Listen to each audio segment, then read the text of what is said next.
이동형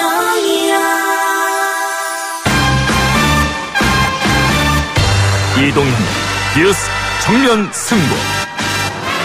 이동형의 뉴스 정면 승부.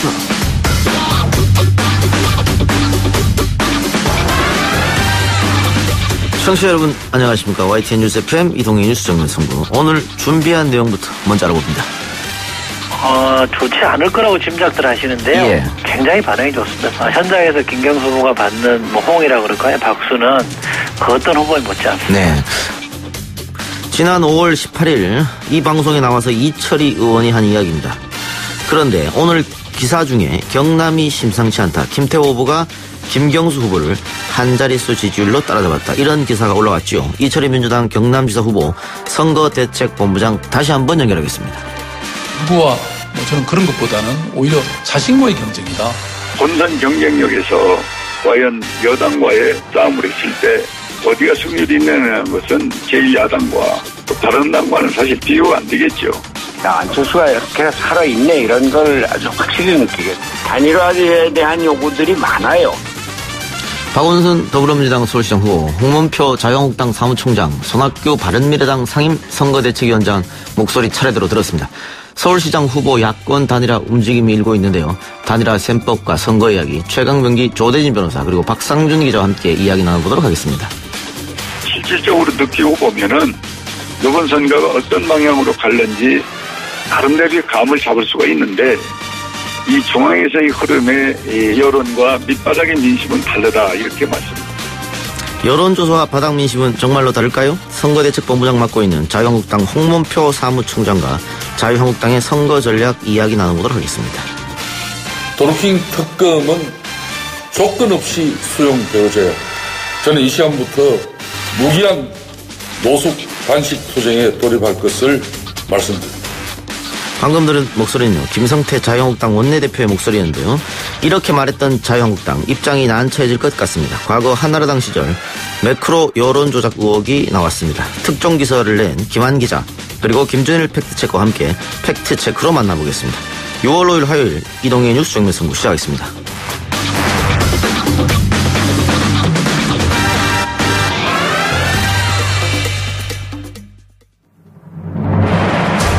이 작가는 독하다. 이 작가는 거칠다. 이 작가는 솔직하다. 이 작가는 눈치가 없다. 그는 할 말은 한다. 할 말은 한다. 정치 오타쿠 이 작가의 독설. 뉴스 정면 승부.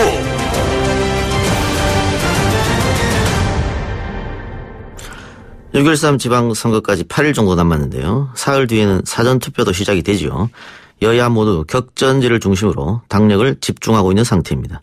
민주당은 영남권 승리를 통해서 낡은 지역구도를 타파하겠다. 이런 각오로 선거에 임하고 있는데요. 김경수 후보 선대위 총괄 상임 선대본부장 맡고 있는 이철희 의원 연결해서 경남 도지사 선거 분위기 알아보도록 하겠습니다. 의원님 나와 계십니까? 예, 안녕하십니까. 네. 우선 이 얘기부터 안 할 수가 없을 것 같아요. 오늘 그 노컷 뉴스인가요? 기사를 보면은 자유한국당 김태 후보가 바닥 민심을 흔들고 있다. 그래서 김경수 후보와의 격차도 한 자리로 좁혀졌다. 네. 민주당에서 그래서 비상이 걸렸다. 이런 얘기가 있던데요? 네. 한마디로 말씀드리면 잘못된 기사고요. 예. 이 기사 올라간 이후에 그 회사 내부에서도 이러저런 문제 제기가 있어서 수정한 걸로 제가 알고 있고요. 예. 다만 저희는 이 지지율 지금 언론에 공표된 지지율을 보면 일관되게 저희가 앞서고 있잖아요. 예. 안정적 우위라고 저희는 봅니다만 이번 이 기사를 통해서 끝까지 방심하지 말고 최선을 다해라. 그런 시그널로 받아들입니다. 사실은 지지율이 앞선 캠프일수록 후보 진영일수록 방심하기가 쉬운데 그러지 않아야 되거든요. 여기는 끝까지 마음을 못 놓는 지역이기 때문에 저희가 최선을 다해야 된다. 있는 힘을 젖먹던 힘까지 다 써야 된다. 그러라. 그렇게 해라라는 어떤 요청이라고 그럴까요? 시그널로 받아들이고 있습니다. 그러면 노컷뉴스 쪽에다가는 항의 같은 건 했습니까? 저희가 언론 기사에 대해서 이래라 저래라 항의했다기보다는 현실과 좀 부합되지 않는 거 아니냐라는 지적이 안팎에서 나왔던 걸로 제가 알고 있습니다. 그런데 방금 그 의원님께서 끝까지 긴장 놓치지 말고 열심히 하라고 받아들이겠다 이렇게 말씀하셨잖아요. 네. 선거 막판에 가면 우리를 찍어주는 유권자들한테 좀 긴장감을 주기 위해서 네. 가끔 엄살 전략도 좀 부리잖아요. 그럼요. 네. 뭐 그런 차원으로 생각하면 됩니까 그러면? 저는 뭐 약이 될 거라고 오히려? 생각하고요. 예. 얼마나 이제 현실을 반영하고 있는지 이게 여론조사 지표와 바닥 민심이 다른 것처럼 보이게 만드는 것에 대해서는 굉장히 잘못됐다고 생각하고요. 동의하지 않습니다만 끝까지 방심하지 말아라는 걸로 받아들인다면 저에게 좋은 약이 될 거라고 생각합니다. 예. 그런데 뭐 다른 지역도 아니고 경남이기 때문에 네. 또 이런 기사에 흔들리는 민심이 있을 수도 있을 것 같아요. 왜냐하면 지난 대통령 선거 때 모든 지역에서 문재인 후보가 이겼었는데 경남만 지지 않았습니까? 네. 그런 점이 사실 저희도 무척 신경 쓰는 대목입니다. 예. 여기가 30년 동안 정치가 특정 정당의 정치를 독점해왔거든요. 자유한국당의 이른바 30년 텃밭이었습니다. 예. 그래서 여기 이 유권자분들도 사실은 자유한국당을 찍는 게 익숙한 선택이었거든요. 그런 익숙한 선택과의 결별이 쉽지는 않을 거라고 봅니다만 경남이 지금 처해 있는 현실을 보면 위기가 워낙 심각하고요. 때문에 우리 도민들이 변화를 갈망하는 열정이 대단합니다. 예. 그래서 저는 자연스럽게 현재 안주하는 선택, 과거로 돌아가는 선택보다는 미래를 선택할 거라고 보기 때문에 저는 과거와는 확연하게 다른 결과로 나올 거라고 믿고 있습니다. 예. 그런데 한편으로는 이렇게 말하는 분도 있을 것 같아요. 여론조사가 그동안 조금 많이 틀렸다 결과하고. 네. 그래서 뭐 여론조사 무용론도 나왔지 않습니까? 네네. 뭐 대표적인 게 2016년 총선도 틀렸었고요. 네. 2010년 지방선거에 오세훈 한명숙 붙었을 때도 여론조사랑 차이가 많이 났거든요. 네. 그래서 결국은 까봐야 하는 거 아니냐 이런 지적도 있어요. 네, 맞습니다. 선거는 실제로 투표장에 나오는 사람만 카운트해서 결정을 내는 거기 때문에 여론조사는 전체 국민을 대상으로 하는 거잖아요. 전체 국민이 골고루 다 투표장에 나오는 건 아니기 때문에 여론조사에 드러난 민심과 실제 투표에서 확인되는 민심이 조금 다를 수는 있겠습니다만 그런 예외적인 경우를 빼놓고는 대체적으로는 부합한다고 저는 알고 있고요. 예. 제가 또 여기 현장에서 바라보니까 여론조사에서 나타나는 흐름과 바닥 민심 간의 괴리는 제가 볼 때는 없습니다. 여기는 특히 도시 지역과 농촌 지역이 공존하고 있는데 경남은 예. 과거에는 도시와 농촌 간에 상당한 민심의 괴리라는 게 있었습니다만 최근에 저희가 보면 농촌 지역도 이대로는 안 된다. 뭔가 달라져야 된다는 생각을 분명히 하고 있어서요. 과거와는 확연히 달라져 있습니다. 방금 도시와 농촌이 많이 갈렸다고 하는데 그럼 농촌은 그동안 보수적인 투표 성향을 보였다. 상대적으로 그랬죠. 예. 네. 이번에는 그렇지 않을 것이다 이렇게 보시는 겁니까? 지금은 왜 제가 이런 말씀드리냐면 예. 과거의 지표를 보면 요즘은 이제 여론조사를 이렇게 핸드폰 안심번호 갖고 많이 합니다만 유선 전화 면접도 하잖아요. 예. 또는 ARS 조사도 합니다.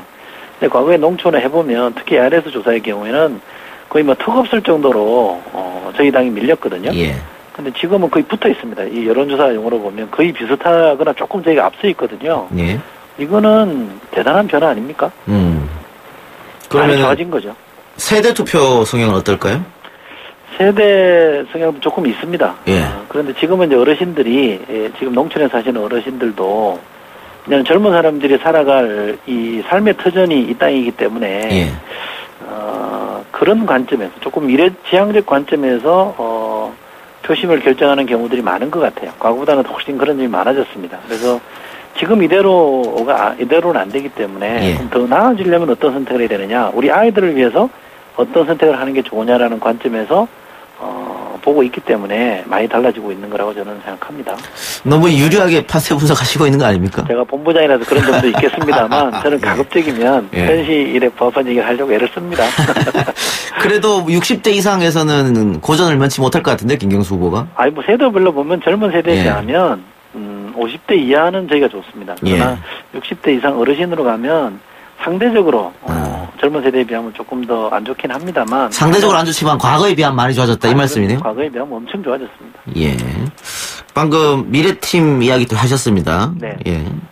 또 지난번에도 홍준표, 김태훈 과거팀이고 문재인, 김경수는 미래팀이다 이런 말씀하셨는데 홍준표 대표가 유세를 중단하니까 문홍 대결에서 후보로 초점이 맞춰졌다, 바뀌었다 이런 얘기를 했단 말이에요. 어떻게 받아들이십니까? 오죽하면 그랬나 싶은데요. 만약에 입장을 바꿔서 제가 민주당 소속의 국회의원이긴 합니다만 민주당의 당대표가 여론이 안 좋아서 너무 인기가 없어서 유세를 못 다닐 정도다고 생각하면 예. 참 참혹할 것 같아요. 그러면 제가 저희 당 후보를 보고 당이 대표가 이 모양인데 저희 당 후보를 찍어달라고 할 수 있겠나 싶거든요. 예. 이건 좀 전 창피한 일이라고 생각하고요. 저는 뒤늦게 뭐 이렇게 과거와 관련된 또는 이렇게 막말을 통해서 선거판을 혼탁하게 만드는 홍 대표가 뒷선으로 물러나는 것에 대해서는 선거가 좀 정책 대결로 가는다는 점에서 환영합니다만 그럼에도 불구하고 큰 정당의 대표가 유세도 못 다닐 정도로 좀 비난을 받고 있고 비판을 받고 있다고 하면 그 당의 후보로서는 뭔가 좀 그 점에 대해서는 유권자에게 좀 사과한다든지 예. 좀 이런 얘기들이 있으면 좋겠는데 예. 너무 우선 유불리만 따져서 대표는 뒤로 이렇게 책임을 몰아가는 거 아닌가라는 생각이 조금 아쉽기도 합니다. 그러니까 김태호 후보는 홍준표 대표가 거리두기를 좀 하고 있는 것 같고요. 네. 결국은 홍준표 대표가 그 유세를 중단했기 때문에 이런 것은 민주당 어떻게 우군이 사라졌다고 봐야 되나요? 오히려 민주당 입장에서는 홍 대표가 저 경남 지역을 돌면은 좋겠다 이런 판단을 하는 거 아닙니까? 그러면 바꿔서 말하면 저희는 뭐 홍준표 대표와 대결한다 이렇게 생각은 안 했고요. 예. 홍준표 대표와 김태호 후보가 시종일관 지금 네거티브로 가고 있고 현실의 변화를 부정하고 있잖아요. 예. 평화도 사실은 아니다라고 얘기하고 있는 거고 경남도 과거와 달라져야 되는데 보수의 보론이 이러면서 이대로 가야 된다라고 우기고 있잖아요. 그래서 저희가 과거팀이라고 하는 겁니다. 홍준표 개인에 대해서 뭔가 지금 네거티브를 하고 있는 게 아니거든요. 근데 저희는 문재인 대통령과 김경수 후보는 경남을 좀 바꿔야 되고 완전히 새로운 경남으로 가야 된다라는 얘기를 하고 있기 때문에 저희는 미래팀이라고 얘기하는 거고요. 네. 지금의 그분들이 지향하는 바, 공헌하는 바를 가지고 과거팀과 미래팀 간의 대결로 얘기하는 거지 홍준표 대표 자체를 저희가 뭐 공격해서 점수를 따려고 하거나 그런 건 아닙니다. 예, 뭐 그렇습니다만 또 현실적 문제가 있으니까요. 네. 원래 이 지방선거 특히 경남이라고 하면 이 지역적 이슈가 우선이 돼야 되는데 네. 특검 문제 이런 것 때문에 경남 선거가 중앙 이슈가 돼버리는 감이 없지 않아 있지 않습니까? 네. 지금 그러면 드루킹 문제, 특검 문제는 현장에서는 이야기가 잘 나오지 않습니까? 지금 여기는 그렇습니다. 지금 드루킹 특검이잖아요. 예. 자유한국당은 또는 자유한국당 후보는 이게 뭐 김경수 특검이라고 자꾸 우기는데요. 예. 이 문제는 드루킹 특검입니다. 드루킹이라는 사람과 그 일군의 무리들이 댓글 공작을 한 거 아닙니까? 그러니까 이 본질은 드루킹 특검이지 김경수 특검이 아닌데 마치 김경수 특검인 것처럼 호도에서 여론을 왜곡하려고 하는 것이고요. 그게 전혀 설득력이 없습니다. 여기 계신 분들은 지금 그런 거 할 때가 아니라 경남 경제를 어떻게 하면 살릴 거냐, 이 경남을 어떻게 새롭게 바꿀 거냐에 대한 경쟁을 해다오, 거기에 대한 정책 대안을 제시하라고 비전을 내다오라고 요구하고 있는데 저희는 거기에 충실히 응답하고 있거든요. 예. 그런데 자유한국당은 그렇지 않고 있어서 여론의 지지를 못 받고 있다고 저는 생각합니다. 사전투표가 얼마 남지 않았습니다. 네. 아무래도 민주당으로서는 그동안 그 선거 결과를 보면 사전투표에서 민주당 지지표가 많이 쏟아졌거든요. 네. 이번에도 그렇게 예상하기 때문에 사전투표를 많이 해달라 이렇게 요청할 것 같은데 어떠세요? 저희도 사전투표를 많이 해달라고 합니다. 저희가 우선은 유불리를 떠나서 투표율이 많이 올라가는 게 민주주의를 위해서 좋기 때문에 예. 8일, 9일 사전투표하고 13일 본투표 3번의 기회가 있으니 포기하지 말고 투표를 많이 해주십사 말씀을 드리는 거고요. 또 하나는 과거 경험에 비춰보면 젊은 층들이 사전투표에 많이 나왔거든요. 예. 그렇게 따진다면 저희가 젊은 지지층의 절대적 지지를 갖고 있으니까 저희 지지층들이 투표장으로 많이 나오십사라고 호소를 드리는 거고요. 그런 점에서 저는 뭐 저희들이 유리하기 때문에 하고 민주주의를 위해서 필요하기도 하고 그런 점에서 사전투표를 좀 많이 끌어올리려고 하는 생각을 하고 있고 과거에 지방선거는 사전투표율이 그렇게 높지 않았는데 저희는 내심 한 20%까지 가주면 좋겠다 이렇게 생각하고요. 저희 당도 그렇습니다. 20%까지 가면 여성 의원들이 염색도 하고 이런다는까지 예. 이벤트를 준비하고 있습니다. 파란머리 염색한다. 네. 그 지난번 대선 때도 문재인 후보가 사전투표 몇 % 넘으면 뭐 이벤트로 뭐 어떤 걸 하겠다 이런 거 했었지 않습니까? 네. 김경수 후보는 그런 약속 없습니까? 저희도 이러저런 이벤트를 좀 준비해보려고 합니다. 예. 그런데 이게 너무 또 이게 뭐라 그럴까요? 이게 가볍게 보이면 안 되는데 유쾌하게 보이는 건 좋습니다만 예. 너무 또 가볍게 보이면 안 되는 거라 좀 고민을 많이 하고 있습니다. 고민 3일밖에 안 남았는데 빨리 내놓으셔야 될 것 같은데요. 지금 뭐 지역에서는 이런저런 것들을 계속 지금 홍보하고 있습니다. 예. 그리고 김경수 후보가 자리를 내놓은 김해을 재보궐선거는 민주당에서는 어떻게 보고 계십니까? 제가 듣기에는 요 가까운 데니까요. 분위기가 좋다고 제가 전해 듣고 있고요. 여기는 도지사하고 또 기초단체장하고 특히 김해 지역은요. 국회의원 재보궐선거 패키지로 묶여서 평가되고 있는 것 같습니다. 그래서 윤정호 후보가 사실 이렇게 정치에 익숙지 않은 분이긴 합니다만 빨리 적응이 돼서 유권자들하고 충분히 소통하면서 분위기를 잘 끌어가고 있다고 제가 듣고 있어서 그래도 좋은 결과가 있을 거라고. 마지막으로 하나만 더 여쭤볼게요. 그 드루킹의 매크로 사건 때문에 특검까지 간 거 아니겠습니까? 네. 그런데 오늘 한겨레 신문이 특종을 했는데 한나라당 시절부터 매크로 여론조작이 있었다. 네. 그렇다면 이것도 특검해야 되는 거 아니냐? 민주당에서 당연히 이렇게 할 것 같은데 어떻게 해요? 그것도 저는 조금 더 우선 뭐 신문 보도만 보면 예. 저건 제대로 밝혀야 될 거라고 저는 생각하고요. 거기에 참여했던 증언하셨던 분이 드루킹이 뭐 영사 요구해서 뭐 저같이 활동한 사람 뭐 총리 요구해야 되는 거 아니냐 이런 얘기까지 했다고 보면 방대한 규모로 뭔가 진행된 것 같으니까 진실이 규명되면 좋겠다고 생각합니다. 그런데 경남의 경우에 제가 한정해서 보면 경남의 문제는 경제가 우선 시급하기 때문에 그런 정치 이슈를 쳐다보기보다는 어떻게 하면 경남 경제를 살릴 거냐 여기에 온통 관심을 쏟고 거기 온통 지혜를 짜내는 게 김경수 후보의 노선이기 때문에 저는 사실은 또복또복 경남 경제 살리는데 경남 바꾸는데 좀 매진하려고 합니다. 알겠습니다. 지금도 그럼 경남에 계신 겁니까? 네, 지금 경남 캠프에서 지금 전화하고 있습니다. 선거 끝나면 올라오시겠네요? 아주 끝나기 전에 좀 가야 될 것 같습니다. 저도 좀 여기저기 좀 다녀야 되고요. 나름 알려진 사람이라 그래서 요청이 많이 옵니다. 네, 알겠습니다. 선거 끝나고 스튜디오로 한번 모시겠습니다. 네, 고맙습니다. 네, 감사합니다. 네. 지금까지 김경수 후보 선대위 총괄 상임선대본부장 이철희 의원이었습니다. 딱딱하고 지루한 뉴스가 소설보다 흥미진진해지는 새로운 경험. 놀라셨죠? 이것이 바로 이동준의 뉴스 정면 승부.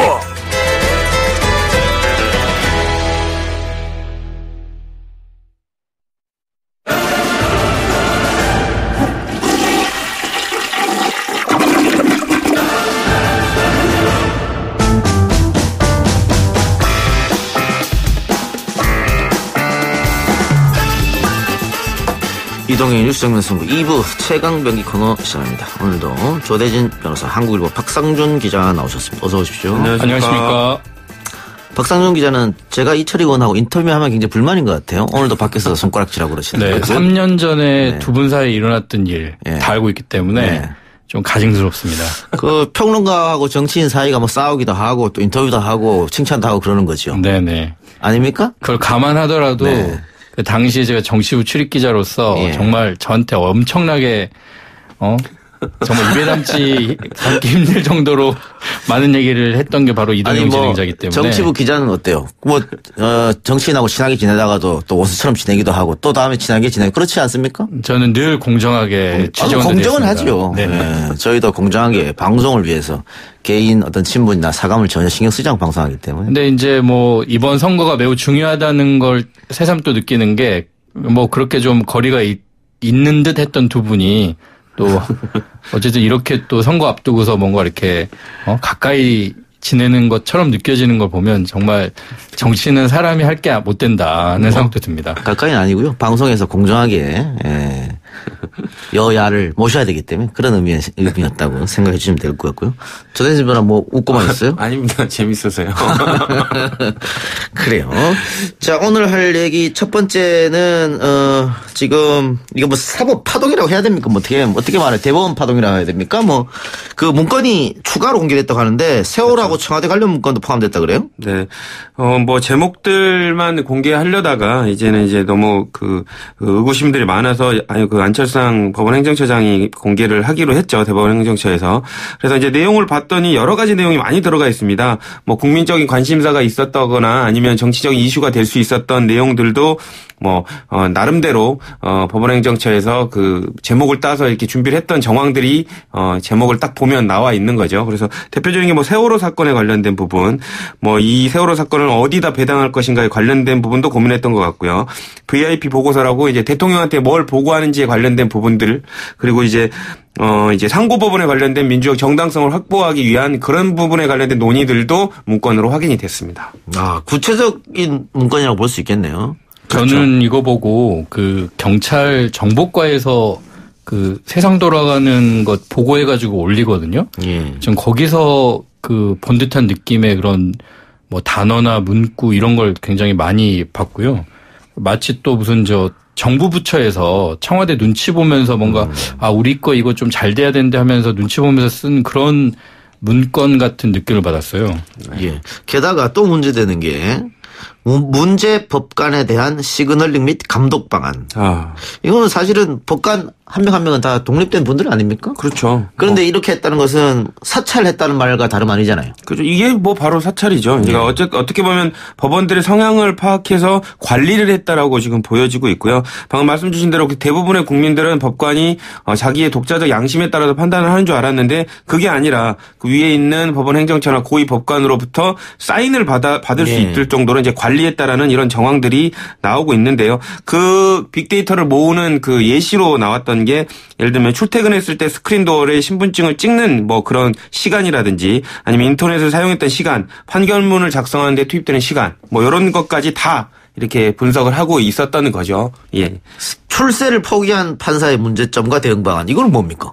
그러니까 출세를 포기한 판사가 제일 무서운 판사죠. 왜냐하면 이제 기본적으로 법원 행정처가 그 판사들을 통제하는 게 너 내 말 잘 들으면 이렇게 승진가도를 달릴 수 있어. 이 미끼를 줘서 이제 법원 행정처가 통제를 했었는데 사실상 승진을 포기해버리면 정말 그 법관한테는 양심만 남은 거죠. 그렇기 때문에 법원에 대해서 쓴소리를 할 수 있기 때문에 어떻게 보면 법원 행정처 입장에서는 되게 무서운 존재가 된 거죠. 어느 조직이나 비슷하지만 그 경찰도 그 경포총이라고 있거든요. 예. 경무관 승진을 포기한 총경. 예. 근데 이 경포청이 두 가지로 나뉩니다. 한 분은 정말 학업의 뜻이 없어요. 그래서 그냥 세워라 내워라 가는 시간만 기다리는 분이 있고, 어떤 분들은 어차피 나 이제 승진 끝났고 정말 옷 벗기 전에 한번 제대로 한번 일해가지고 후배들한테 부끄럽지 않은 선배가 되겠다 해가지고 정말 하지 않던 것들도 미친 듯이 막 사건 수사하고 막 하는 분들이 계시거든요. 그러니까 지금 여기서도 지금 보면 승포판도 정말 양심해가지고서 판결을 하게 되면은 위에서 볼 때는 이제 정말 걱정이 되는 거죠. 그렇죠. 그런데 법원 행정처에서 이런 문건들을 작성했다는 게 좀 이해가 많이 안 되는데, 이렇게 되면은 이런 문건이 이제 공개됨으로 해서 지금 현직 판사들이 굉장히 부부를 하고 있을 것 같아요. 그렇죠. 일단은 판사들이 열이 받는 이유가, 그러니까 이 법원 행정처가 이런 정보를 수집했던 게 그 법관들의 동기라든지 그 옆에 있었던 사람들 통해서 은근슬쩍 이런 정보들을 빼왔던 거죠. 그렇기 때문에 그 정보원을 역할을 했던 사람도 사실상 자기가 그런 정보원으로 이용되고 있었다는 것도 몰랐었고, 자기가 얘기했던 내용이 사실상 법원 행정처의 데이터로 이렇게 쌓이고 있었다는 것 자체, 또 그 목적이 이런 법관들을 사찰하기 위한 거였다는 것 때문에 엄청나게 지금 당황스럽고 화가 나는 거죠. 예. 문건을 추가로 공개한 시점이 저는 굉장히 좀 의미심장하다고 보거든요. 그러니까 지금 최근에 며칠 사이에 지금 그 소장파 판사들은 이거 정말 제대로 다 까서 다 봐야 된다라고 주장을 하는 반면에, 위에 고참 판사들은 신중론을 이제 주로 내세우면서 이제 엇갈리고 있다라는 보도가 나오고, 또 이제 판사들 내부를 갈라치게 하려는 그런 여론이 나가 아예 이제 어떻게 보면 지고 있던 정말 큰 카드를 꺼내든 게 아닌가 하는 생각이 들어요. 그리고 며칠 전에 양승태 전 대법원장이 정말 뻔뻔하게 나 잘못한 거 없다라고 나오니까 이게 있는데도 그렇게 얘기할 거냐라고, 지금 어떤 대법원장이 어쨌든 나름 카드를 들이밀었다고 보고요. 이렇게 되면은 이제 판사 내부의 여론도 이렇게 신중론 이런 목소리가 좀 잦아들겠죠, 아무래도. 그러면 김명수 대법원장이 직접 검찰에다 수사 의뢰하면 되는 거 아닙니까?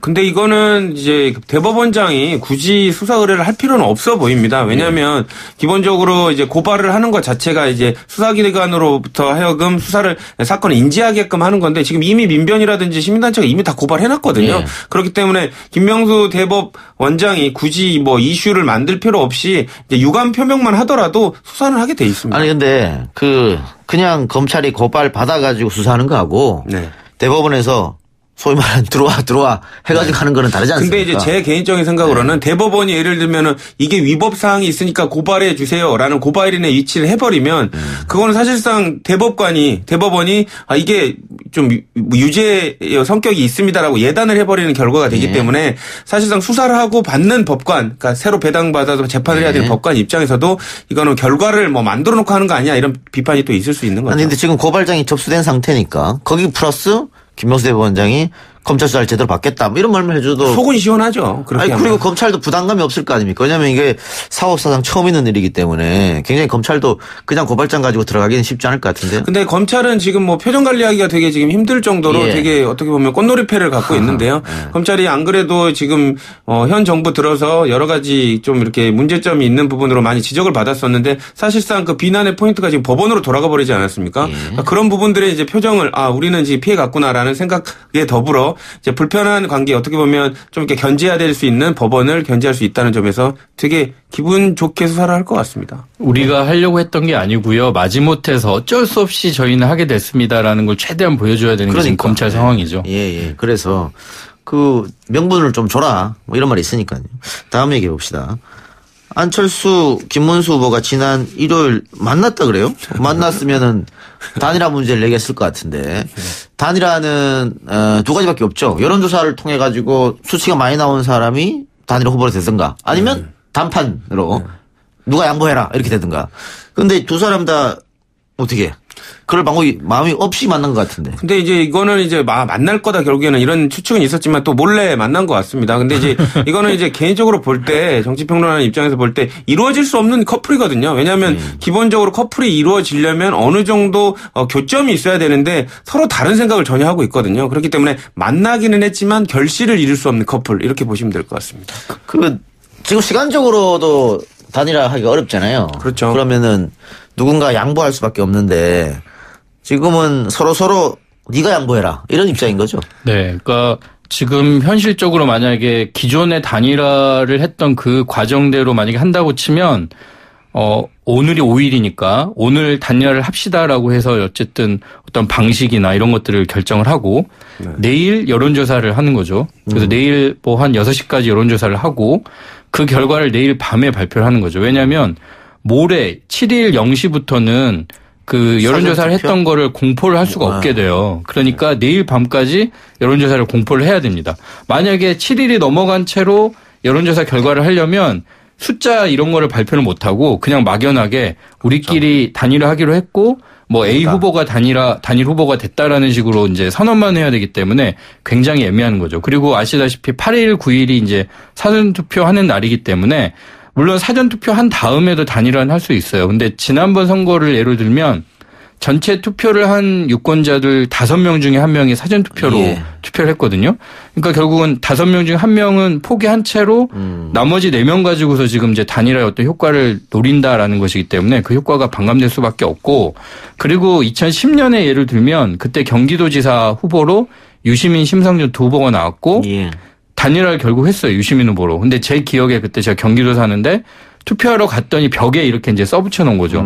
두 후보가 뭐 단일화 했고 해서 심상정 후보는 결국은 찍어도 이제 소용이 없게 된다라는 그 벽보에 하나 그냥 안내돼 있거든요. 그러니까 심상정 후보로 찍는 사람들도 여전히 많이 있었죠. 그러니까 그 결국 표는 그냥 사표가 돼버린 거고, 그러니까 효과가 반감되기 때문에 최대한 빨리 해야 되는 거죠. 근데 그러기엔 시간이 부족하죠. 그러니까 그때도 무효표가 막 쏟아졌으니까 많았죠. 네. 그 손학규 위원장이 샤이 안철수 이야기 했다고 하는데 샤이 이야기는 자유한국당에서 하는 것 같아요. 샤이 보수표. 도대체 그 샤이들이 다 어디가 있는지 전 너무 궁금하거든요, 지금. 이 정도면 없는 거 아닙니까? 말 그대로 샤이.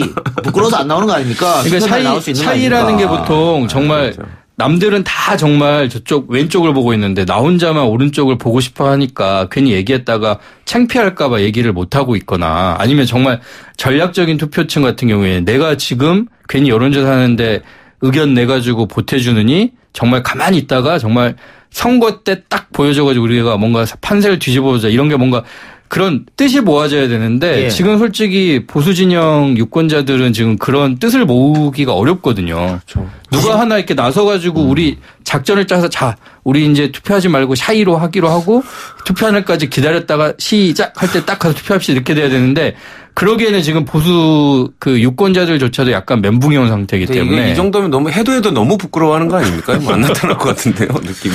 글쎄 어쨌든 뭐 투표는 결과가 나와야 알게 될 거니까 계속 샤이를 주장하는 것은 그만큼 여론조사에서 뒤지고 있다는 반증도 될 수도 있겠죠. 맞습니다. 예. 자, 다른 얘기 한번 해봅시다.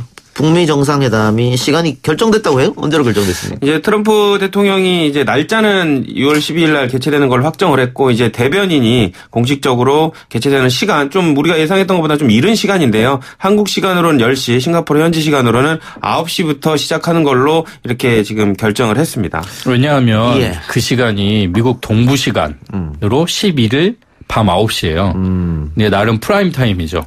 그 트럼프 아시잖아요. 그 쇼 진행했고. 그러니까 이제 아는 거죠. 사실 트럼프는 어쩌면 더 빨리 하고 싶을지도 모르겠어요. 왜냐하면 미국 저녁 시간으로 보면 더 빨리 할수록 7시, 8시 뭐 이렇게 되니까. 그러니까 미국은 밤 9시고 뭐 우리는 아침 10시고. 네. 싱가포르는 9시. 아침 9시고. 뭐 나쁠 거 없네요. 나쁠 거 없죠. 다 깨어있는 시간이니까. 네네. 네. 혹시 이렇게까지 해놓고는 또 뒤집어지는 건 아니겠죠? 뭐 그렇게까지 뒤집어질 리가 없다고 보여지고요. 이제 제가 생각하기로는 이제는 돌아올 수 없는 강들을 건넜기 때문에 이제는 결과를 만들어내야지 다시 번복하면 뭐 바보가 된다는 건 뭐 트럼프 스스로도 알고 있을 겁니다. 장소는 정해졌습니까? 장소는 아직은 추정일 뿐인데요. 샹그릴라 호텔로 지금 눈길이 모아지고 있습니다. 여러 가지 안보상의 문제 때문에도 안보회의를 여러 번 거쳤던 샹그릴라 호텔이 유력하지 않나 이렇게 추측이 되고 있었던 상태에서 지금 이게 특별 행사 구역으로 지정이 됐거든요. 기존에 예상이 됐었던 센토사 섬의 뭐 이런 리조트라든지 이런 쪽들은 아직 특별하게 지정되지 않고 있는데 추후로 뭐 내일 모레 사이에 또다시 지정이 될 수도 있기 때문에 아직은 뭐 샹그릴라 호텔로 확정이 됐다고 보기는 조금 어려울 수도 있습니다. 일부 보도에 따르면 싱가포르 쪽에서 샹그릴라 호텔이었으면 좋겠다라는 그런 뜻을 강하게 가졌다 이렇게 얘기를 하는데 나름 그 샹그릴라 호텔이 싱가포르가 생각할 때는 좀 이제 소위 말하는 랜드마크로 좀 밀고 있는 곳이거든요. 그 바로 지난 주말에 그 매년 열리고 있는 회의긴 한데 그 아시아 안보회의가 매년 여기서 열리거든요. 그래서 아예 그 회의 이름이 샹그릴라 대화라고 돼 있어요. 그러니까 이제 그런 회의도 열리고 그리고 또 하나 의미 있는 회의가 열렸던 게 그 중국하고 대만 흔히 저희가 이제 양안이라고 해죠. 양안 회담이 첫 번째 회담이 그 정상회담이 열렸던 곳도 이 샹그릴라 호텔이거든요.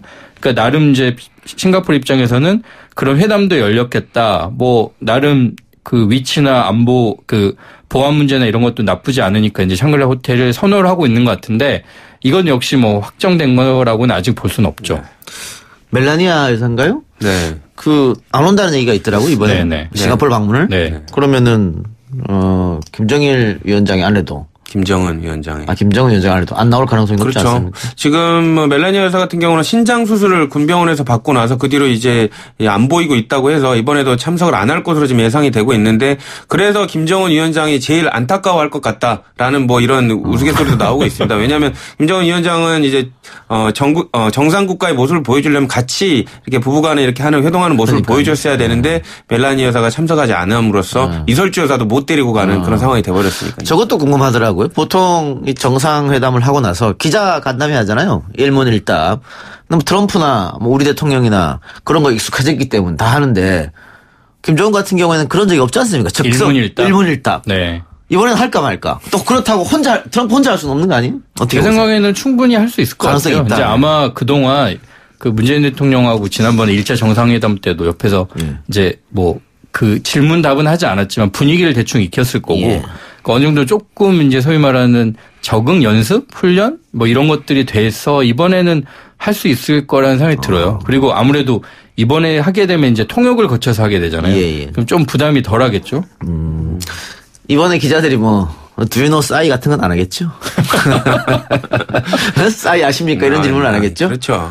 네. 그런 거 안 할 수준 높은 질문. 기자들 디스하신 거예요? 아니다. 수준 높은 질문을 기대한다는 의미에서 그런 질문 하지 말았으면 하는 바람이고. 알겠습니다. 오늘 두 분 말씀 그럼 여기까지만 듣겠습니다. 지금까지 조대진 변호사, 한국일보 박상존 기자였습니다. 감사합니다. 2부 순서는 여기까지고요. 저는 7시 정각에 돌아오겠습니다.